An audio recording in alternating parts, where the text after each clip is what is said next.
جمال مصطفیٰ یا نظر طیبہ کی گلیوں۔ بسم اللہ الرحمن الرحیم۔ الحمد للہ رب العالمین والعاقبۃ للمتقین والصلاة والسلام علی سید الانبیاء والمرسلین وعلی آلہ واصحابہ وازواجہ واہل بیتہ وذریتہ اجمعین۔ اعوذ باللہ من الشیطان الرجیم۔ بسم اللہ الرحمن الرحیم۔ ان اللہ وملائکتہ یصلون علی النبی یا ایہا الذین آمنوا صلوا علیہ وسلموا تسلیما۔ اللہم صلی علی محمد النبی الامی وعلی آلہ وسلم۔ بسم اللہ الرحمن الرحیم۔ رب اشرح لی صدری ویسر لی امری واحلل عقدۃ من لسانی یفقہوا قولی۔ بسم اللہ الرحمن الرحیم۔ وقل جاء الحق وزہق الباطل ان الباطل کان زہوقا۔ ہم اپنا درس نمبر 80 پڑھ رہے تھے اور اس میں ہم نے کل حضرت اماں عائشہ رضی اللہ تعالی عنہا کے فضائل کے بارے میں پڑھا تھا۔ جس واقعے کو ہم آج کے درس میں ذکر کر رہے ہیں وہ واقعہ افک کے نام سے مشہور ہے۔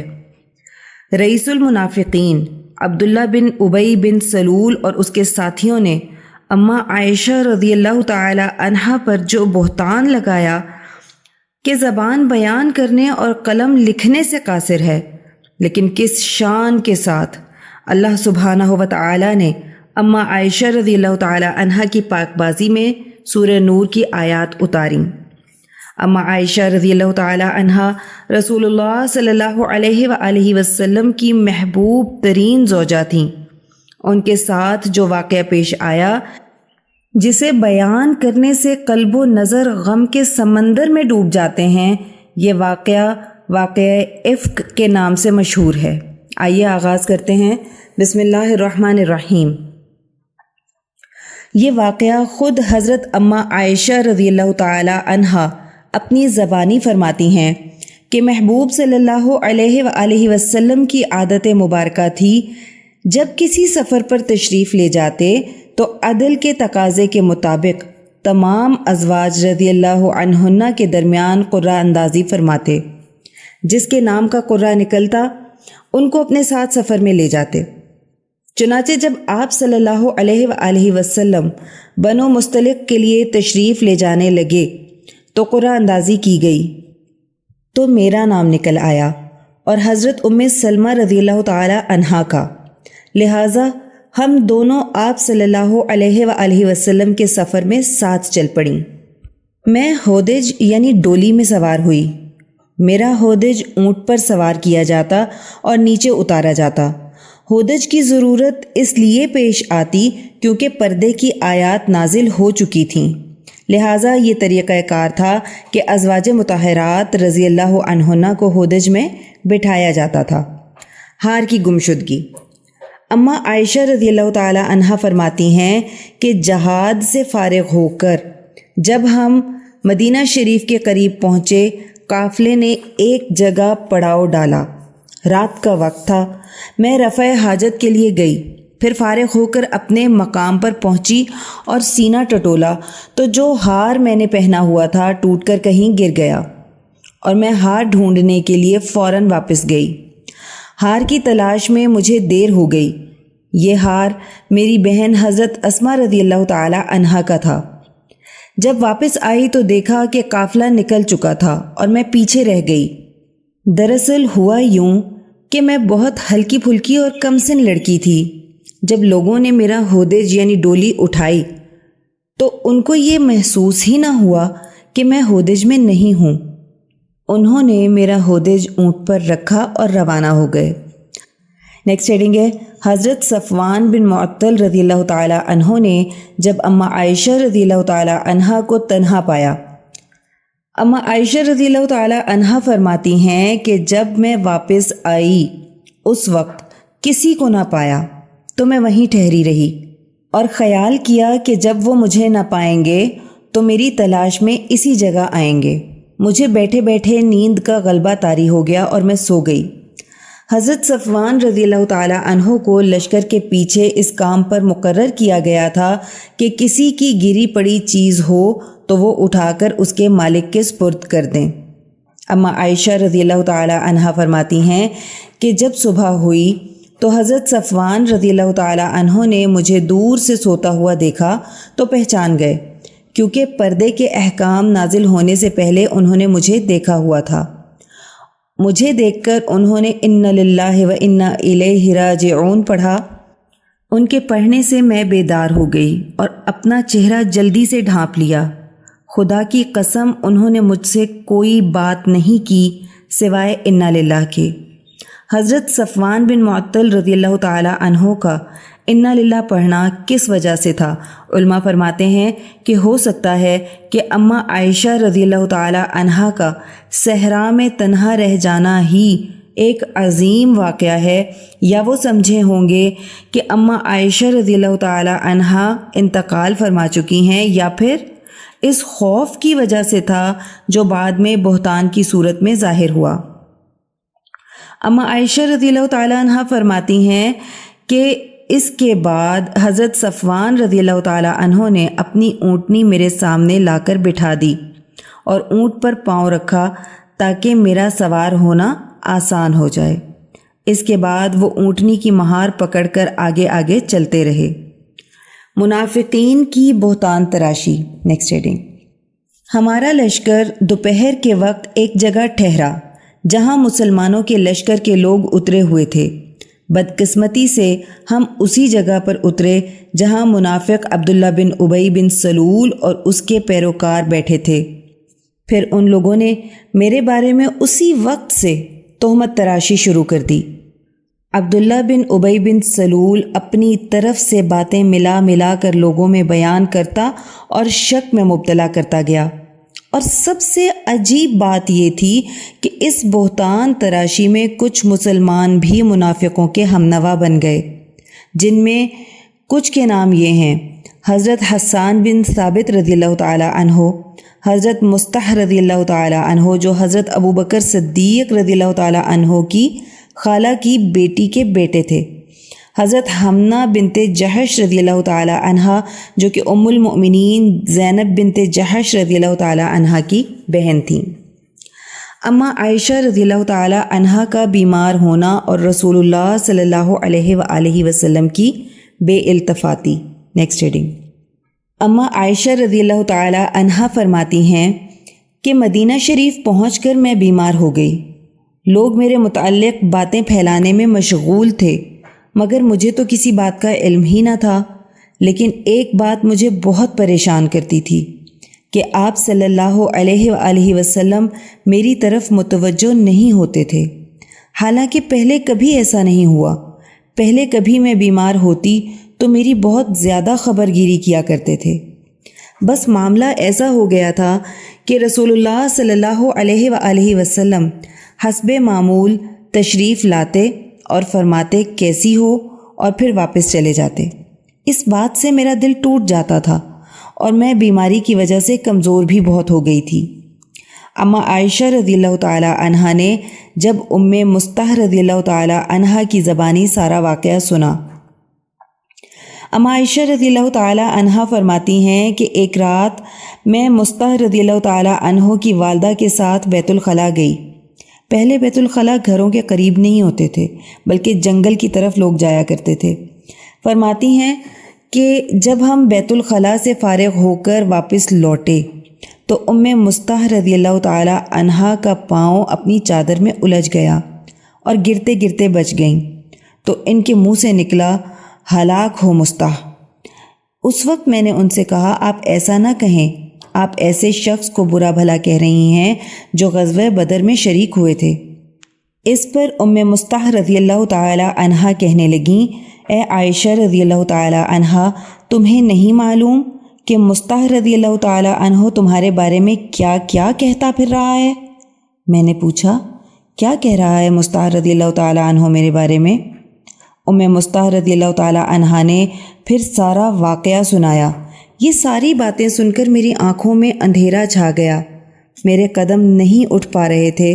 میں گھر پہنچی اور میری بیماری میں مزید اضافہ ہو گیا۔ تحقیق حال کے بعد غم میں مزید اضافہ۔ اماں عائشہ رضی اللہ تعالی عنہ فرماتی ہیں کہ تاجدار کائنات صلی اللہ علیہ وآلہ وسلم حسب معمول گھر تشریف لائے اور دریافت فرمایا، آپ لوگ کیسے ہیں؟ میں نے عرض کی، اگر آپ اجازت دیں تو میں اپنے ماں باپ کے گھر چلی جاؤں۔ ماں باپ کے گھر جانے کا مقصد یہ تھا کہ مجھے یقینی خبر مل جائے۔ رسول اللہ صلی اللہ علیہ وآلہ وسلم نے اجازت مرحمت فرما دی اور میں اپنے والدین کے گھر پہنچ گئی اور اپنی والدہ سے پوچھا، اماں جان، لوگ کیا باتیں کر رہے ہیں؟ والدہ نے کہا، جب عورت اپنے شوہر کی نظر میں محبوب ہو اور بیوی بھی اپنے شوہر پر جان چھڑکتی ہو تو اس صورت میں لوگ اس کی دشمنی میں اس طرح کی باتیں کیا کرتے ہیں۔ اماں عائشہ رضی اللہ تعالی عنہا حیرت اور تعجب کے عالم میں پھر فرماتی ہیں کہ کیا واقعی لوگوں نے ایسا کہا ہے اور یہ باتیں رسول اللہ صلی اللہ علیہ وآلہ وسلم تک بھی پہنچی ہیں؟ اور کیا ان باتوں کو میرے والد صدیق اکبر رضی اللہ تعالی عنہ نے بھی سنا ہے؟ اس یقینی خبر کے بعد مجھ پر رونا غالب آ گیا۔ میں رات بھر روتی رہی، نہ آنسو تھمے نہ نیند آئی، یہاں تک کہ صبح ہو گئی اور میری آنکھوں سے آنسو جاری ہو گئے۔ میرے والد دوسرے کمرے میں تلاوت کر رہے تھے۔ میرے رونے کی آواز سنی تو روتے ہوئے خود بھی باہر تشریف لائے اور فرمایا، بیٹی تسلی رکھو، دیکھو اللہ سبحانہ و تعالی کیا حکم فرماتے ہیں۔ اماں عائشہ رضی اللہ تعالی عنہا فرماتی ہیں کہ میری یہ حالت دیکھ کر رسول اللہ صلی اللہ علیہ وآلہ وسلم بھی اکثر اوقات غمزدہ بیٹھے رہا کرتے تھے اور اس بارے میں وحی الہی کا نزول بھی نہیں ہو رہا تھا۔ حضرت اسامہ بن زید رضی اللہ تعالی عنہ اور حضرت علی رضی اللہ تعالی عنہ کو مشورے کے لیے طلب کرنا۔ ادھر آپ صلی اللہ علیہ وآلہ وسلم نے حضرت اسامہ بن زید رضی اللہ تعالی عنہ اور حضرت علی رضی اللہ تعالی عنہ کو مشورے کے لیے طلب فرمایا کہ وہ اماں عائشہ رضی اللہ تعالی عنہ کے بارے میں کوئی رائے دیں۔ حضرت اسامہ بن زید رضی اللہ تعالی عنہ رسول اللہ صلی اللہ علیہ وآلہ وسلم کے اہل کی پاکی کے بارے میں خوب جانتے تھے۔ عرض کرنے لگے، یا رسول اللہ صلی اللہ علیہ وآلہ وسلم، ہم نے آپ کے اہل میں سوائے خیر و خوبی کے کچھ نہیں پایا۔ حضرت علی رضی اللہ تعالیٰ عنہ عرض کرنے لگے، یا رسول اللہ صلی اللہ علیہ وآلہ وسلم، حق تعالی نے آپ کے لیے عورتوں کی تنگی نہیں فرمائی ہے۔ عائشہ رضی اللہ تعالی عنہ کے علاوہ بہت سی عورتیں ہیں۔ اماں عائشہ رضی اللہ تعالی عنہ کی باندی حضرت بریرہ رضی اللہ تعالی عنہ کو مشورے کے لیے طلب فرمانا۔ حضرت علی رضی اللہ تعالی عنہ عرض کرنے لگے، یا رسول اللہ صلی اللہ علیہ وآلہ وسلم، آپ اماں عائشہ رضی اللہ تعالی عنہ کی باندی سے دریافت فرمائیں، وہ ان کی خدمت میں رہتی ہیں، صحیح حال بیان کر دیں گی۔ اس کے بعد رسول اللہ صلی اللہ علیہ وآلہ وسلم نے حضرت بریرہ رضی اللہ تعالی عنہ کو بلایا اور فرمایا، اے بریرہ رضی اللہ تعالی عنہ، کیا تم نے کوئی چیز عائشہ رضی اللہ تعالی عنہ کے بارے میں ایسی دیکھی ہے جس سے تمہارے دل میں کوئی شک و شبہ ہو؟ حضرت بریرہ رضی اللہ تعالی عنہ عرض کرنے لگیں، قسم ہے اس ذات کی جس نے آپ کو حق کے ساتھ بھیجا ہے، میں نے سیدہ عائشہ رضی اللہ تعالی عنہا میں کوئی ایسی بات نہیں دیکھی کہ میں نکتہ چینی کر سکوں۔ ہاں اتنی بات ضرور ہے کہ عائشہ رضی اللہ تعالی عنہا چونکہ کم عمر لڑکی ہیں، آٹا گوندھ کر جب سو جاتی ہیں تو بکری آٹا کھا کر چلی جاتی ہے، یعنی اتنی بھولی بھالی ہیں۔ صحابہ رضی اللہ عنہم کی رائے۔ حضرت عمر رضی اللہ تعالی عنہ عرض کرنے لگے، یا رسول اللہ صلی اللہ علیہ وآلہ وسلم، آپ کے جسم اطہر پر مکھی نہیں بیٹھتی کیونکہ مکھی نجاستوں پر بیٹھتی ہے۔ تو اللہ تعالیٰ کو کیسے گوارا ہوگا کہ آپ کی ازواج رضی اللہ عنہن میں کوئی ایسی بات ہو؟ حضرت عثمان رضی اللہ تعالیٰ عنہ عرض کرنے لگے، یا رسول اللہ صلی اللہ علیہ وآلہ وسلم، آپ کا تو سایہ بھی زمین کو نہیں چھوتا، اس لیے کہ زمین ناپاک و نجس رہتی ہے۔ اللہ سبحانہ و تعالیٰ نے جب آپ کے سائے کی اس قدر حفاظت فرمائی ہے تو آپ علیہ الصلاۃ والسلام کی ازواج رضی اللہ عنہن کی حفاظت کیسے چھوڑ سکتے ہیں؟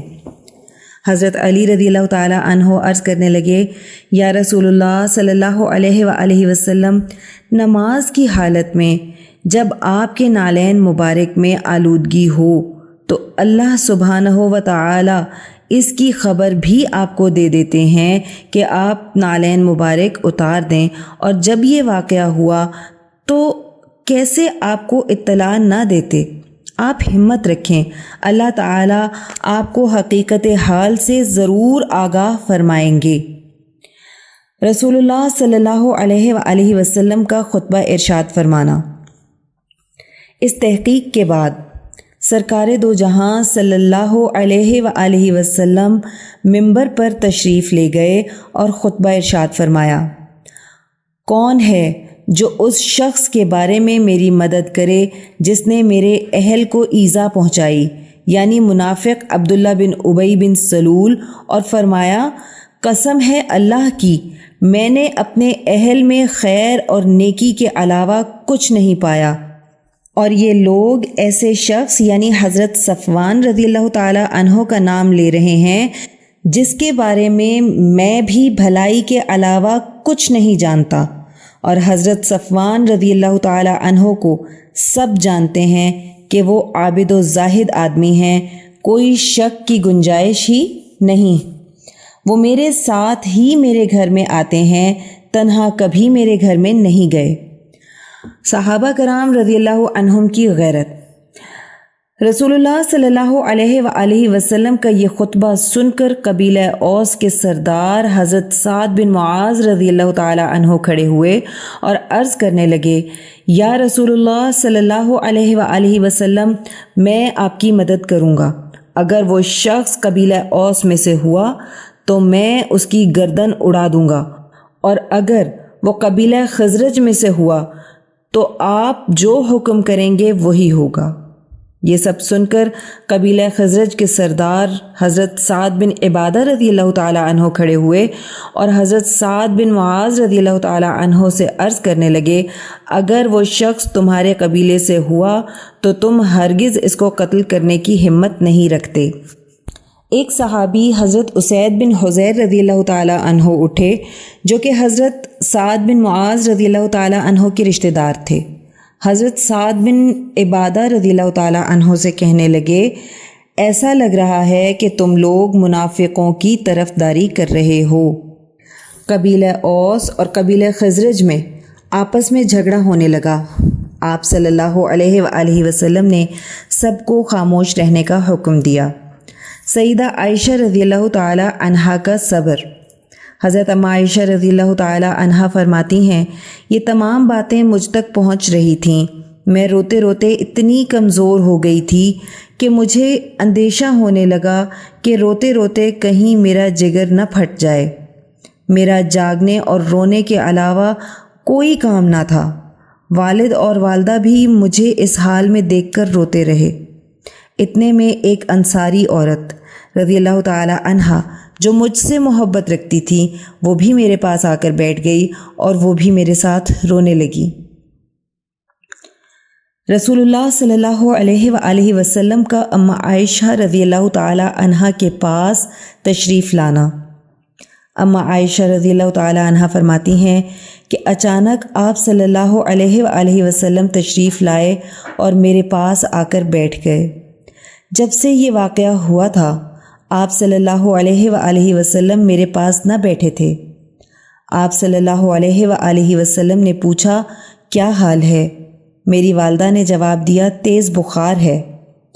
اس وقت آپ صلی اللہ علیہ وآلہ وسلم نے کلمہ شہادت پڑھا اور پھر فرمایا، اے عائشہ رضی اللہ تعالی عنہا، مجھے تمہارے متعلق ایسی باتیں پہنچی ہیں، اگر تو ان سب باتوں سے پاک ہے تو اللہ سبحانہ و تعالی تیری پاکی کو ظاہر فرما دیں گے، اور اگر تو نے واقعی کوئی گناہ کیا ہے تو اللہ سے توبہ و استغفار کر لو، کیونکہ جب بندہ اقرار کر لیتا ہے اور معافی کا طلبگار ہوتا ہے تو اللہ تعالیٰ اس کی توبہ قبول فرما لیتے ہیں اور معاف فرما دیتے ہیں۔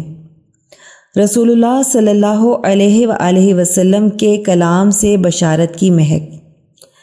اما عائشہ رضی اللہ تعالی عنہا فرماتی ہیں کہ جب رسول اللہ صلی اللہ علیہ وآلہ وسلم نے اپنی گفتگو مکمل فرمائی تو میرے آنسو تھم گئے اور ایسا محسوس ہوا کہ ایک قطرہ آنکھ سے نہ نکلے گا۔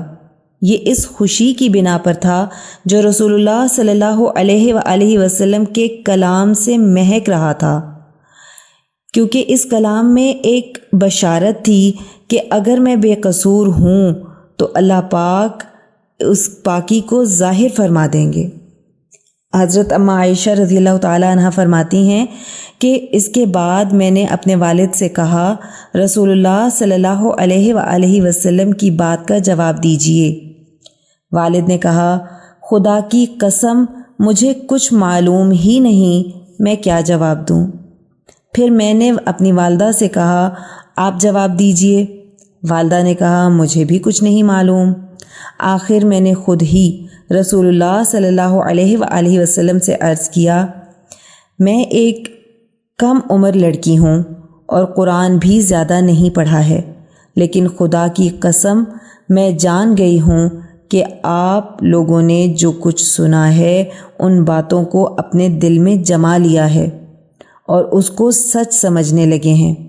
اگر میں یہی کہتی ہوں کہ میں پاک ہوں اور اللہ جانتے ہیں کہ میں پاک ہوں، مگر آپ لوگ میری بات کا یقین نہیں کریں گے، اور اگر میں اپنے گناہ کا اعتراف کر لیتی ہوں اور اللہ جانتے ہیں کہ میں پاک ہوں، تو آپ لوگ میری بات کو سچ مان لو گے، اس لیے میں کچھ نہیں کہہ سکتی۔ مجھے اپنی حالت ایسی محسوس ہو رہی ہے جیسی حضرت یوسف علیہ السلام کے والد کی تھی، اور انہوں نے فرمایا تھا اس وقت غم کی حالت میں جب یوسف علیہ السلام کی والد سے جدائی ہو گئی تھی، فصبر جمیل واللہ المستعان علی ما تصفون، صبر جمیل اللہ سے مانگتے ہیں جو تم لوگ بیان کرتے ہو۔ بس میں بھی یہی کہتی ہوں، یہ کہہ کر میں اپنے بستر پر لیٹ گئی۔ مجھ پر غم کی ایسی کیفیت طاری تھی کہ میری زبان پر حضرت یعقوب علیہ السلام کا نام نہ آیا، اور میں نے کہا، حضرت یوسف علیہ السلام کے والد نے فرمایا ہے۔ وحی کا نزول، نیکسٹ ہیڈنگ۔ اما عائشہ رضی اللہ تعالی عنہا فرماتی ہیں کہ میں جانتی تھی کہ اللہ سبحانہ و تعالی میری پاکی کی خبر ضرور دیں گے، لیکن خدا کی قسم میرا یہ خیال تک نہ تھا کہ اللہ تعالی میرے بارے میں ایسی وحی نازل فرمائیں گے جو ہمیشہ قرآن میں پڑھی جائے گی، کیونکہ میری شان بہت کم تر ہے۔ میں اس قابل نہیں کہ اللہ کا کلام میرے متعلق نازل ہو جائے۔ بس میرا خیال تو یہ تھا کہ میری پاکی کے بارے میں رسول اللہ صلی اللہ علیہ وآلہ وسلم کو کوئی خواب دکھایا جائے گا۔ اس کے بعد آپ صلی اللہ علیہ وآلہ وسلم میرے پاس سے اٹھے بھی نہ تھے کہ آپ صلی اللہ علیہ وآلہ وسلم پر وحی کے آثار نمودار ہوئے، اور چاندی کے موتیوں کی مانند محبوب صلی اللہ علیہ وآلہ وسلم کی جبین مبارک سے قطرے ٹپکنے لگے۔ رسول اللہ صلی اللہ علیہ وآلہ وسلم کے چہرہ مبارک پر تبسم۔ وحی کے نزول کے بعد رسول اللہ صلی اللہ علیہ وآلہ وسلم تبسم فرما رہے تھے۔ آپ صلی اللہ علیہ وآلہ وسلم نے فرمایا، اے عائشہ رضی اللہ تعالی عنہا، خوش ہو جاؤ، اللہ سبحانہ و تعالی نے تمہاری پاک دامنی کا اظہار فرما دیا ہے، تمہیں تہمت سے پاک کر دیا ہے، اور تمہاری شان میں قرآن اترا ہے۔ اما عائشہ رضی اللہ تعالی عنہا فرماتی ہیں کہ اس کے بعد میری والدہ نے کہا، عائشہ رضی اللہ تعالی عنہا اٹھو اور حضور صلی اللہ علیہ وآلہ وسلم کے پاس جاؤ اور شکریہ ادا کرو۔ میں نے کہا خدا کی قسم میں کسی کا شکریہ ادا نہ کروں گی، میں تو صرف اپنے رب کا شکریہ ادا کروں گی جس نے مجھے پاک قرار دیا اور میرے حق میں قرآن اتارا۔ انتقال کیفیت حزن و ملال سے شوق و مستی۔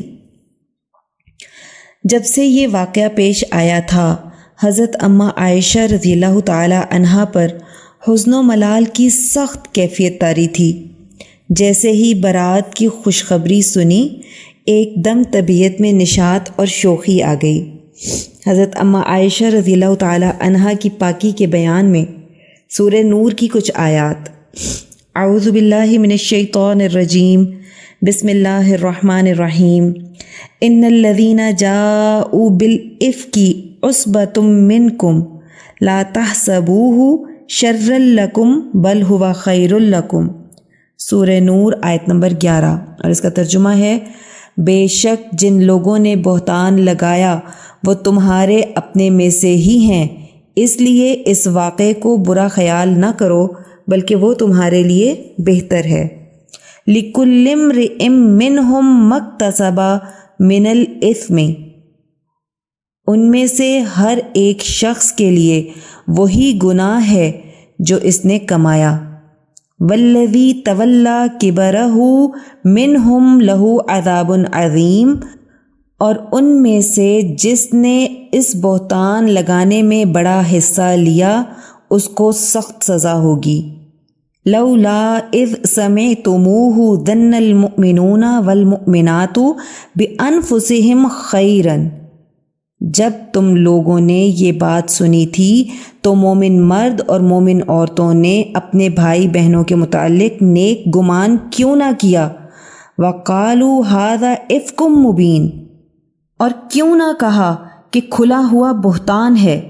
لولا جاءوا علیہ باربعۃ شہداء، اپنے قول کو ثابت کرنے کے لیے 4 گواہ کیوں نہ لائے کہ ان کی شہادت کے بعد حد زنا جاری کی جاتی۔ فَإِذْ لَمْ يَأْتُوا بِالشُّهَدَاءِ فَأُولَٰئِكَ عِندَ اللَّهِ هُمُ الْكَاذِبُونَ، پس جب یہ لوگ گواہ نہ لائے تو سمجھ لو اللہ کے نزدیک یہی جھوٹے ہیں۔ وَلَوْلَا فَضْلُ اللَّهِ عَلَيْكُمْ وَرَحْمَتُهُ فِي الدُّنْيَا وَالْآخِرَةِ لَمَسَّكُمْ فِي مَا أَفَضْتُمْ فِيهِ عَذَابٌ عَظِيمٌ، اگر دنیا میں اور آخرت میں تم پر اللہ کا فضل اور اس کی رحمت نہ ہوتی تو جس حرکت میں تم پڑے تھے اس میں تم پر سخت عذاب واقع ہو جاتا۔ اذ تلقونہ بألسنتکم وتقولون بافواہکم ما لیس لکم بہ علم وتحسبونہ ہینا وہو عند اللہ عظیم، تم کو عذاب پہنچ جاتا جبکہ تم اس بہتان کو اپنی زبانوں سے نقل کر رہے تھے اور منہ سے ایسی باتیں نکال رہے تھے جس کی دلیل تمہیں معلوم نہ تھی، اور تم اس کو ہلکی بات سمجھ رہے تھے حالانکہ وہ اللہ کے نزدیک بہت سخت بات تھی۔ وَلَوْلَا إِذْ سَمِعْتُمُوهُ قُلْتُمْ مَا يَكُونُ لَنَا أَن نَّتَكَلَّمَ بِهَذَا سُبْحَانَكَ هَذَا بُهْتَانٌ عَظِيمٌ، اور مسلمانوں جب تم نے منافقوں سے یہ جھوٹ سنا تو اس کی تردید کے لیے یہ کیوں نہیں کہہ دیا کہ ہمارے لیے یہ بات کہنی بھی جائز نہیں؟ اے اللہ تو پاک ہے، تیرا رسول صلی اللہ علیہ وآلہ وسلم پاک ہے، تیرے محبوب صلی اللہ علیہ وآلہ وسلم کی زوجہ پاک ہے، یہ بہت بڑا بہتان ہے۔ یعظکم اللہ ان تعودوا لمثلہ ابدا، اللہ تم کو نصیحت کرتا ہے کہ اب ایسی حرکت دوبارہ نہ کرنا، ان کنتم مؤمنین، اگر تم ایمان والے ہو۔ وَيُبَيِّنُ اللَّهُ لَكُمُ الْآيَاتِ وَاللَّهُ عَلِيمٌ حَكِيمٌ، اللہ تمہارے لیے آیات کھول کر بیان کرتا ہے، وہ اچھے اور برے امور سے بخوبی واقف ہے اور اس کی تمام تدبیریں حکمت سے پر ہیں۔ الحمدللہ یہاں ہمارا واقعہ عفق اور درس نمبر 80 مکمل ہو گیا۔ آئیے دعا کر لیتے ہیں۔ اللہم صلی علی محمد النبی الامی وعلی آلہ وسلم۔ اے اللہ، ہماری اس ادنا سی کوشش کو قبول و منظور فرما لیں اور اس کو ہماری بخشش کا ذریعہ بنا دیں۔ اس کو قیامت تک امت کے لیے ہدایت اور عشق نبی صلی اللہ علیہ وآلہ وسلم کا ذریعہ بنا دیں۔ اے اللہ، جو کچھ پڑھا سنا اس کا ثواب سب سے پہلے آقا کریم صلی اللہ علیہ وآلہ وسلم کی بارگاہ عالیہ میں تحفتاً ہدیتاً نذرانتاً محبتاً عقیدتاً پیش کرتے ہیں، قبول و منظور فرما لیں۔ نبی کریم صلی اللہ علیہ وآلہ وسلم کی برکت اور وسیلہ جمیلہ سے اس کا ثواب تمام انبیاء کرام، خلفائے راشدین، امہات المؤمنین، اہل بیت اطہار، صحابہ کرام، صحابیات، بزرگان دین، اولیاء اللہ، شہداء، صدیقین، صالحین، مؤمنین، مؤمنات، مسلمین، مسلمات کو پیش کرتے ہیں، قبول و منظور فرما لیں۔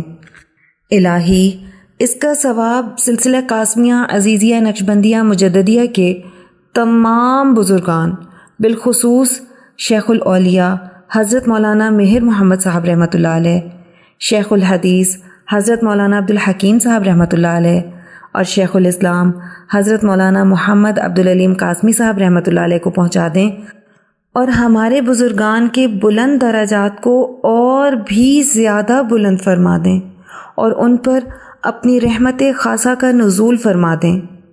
یا اللہ، ہمارے مرشد گرامی حضرت شیخ عزیز القاسمی حکیمی مہروی نقشبندی مجددی دامت برکاتہم العالیہ پر اپنا خاص فضل اور خانقاہ اور مدرسے پر اپنا خصوصی کرم فرما دیں اور انہیں امت کے لیے ہدایت و شفا کا ذریعہ بنا دیں۔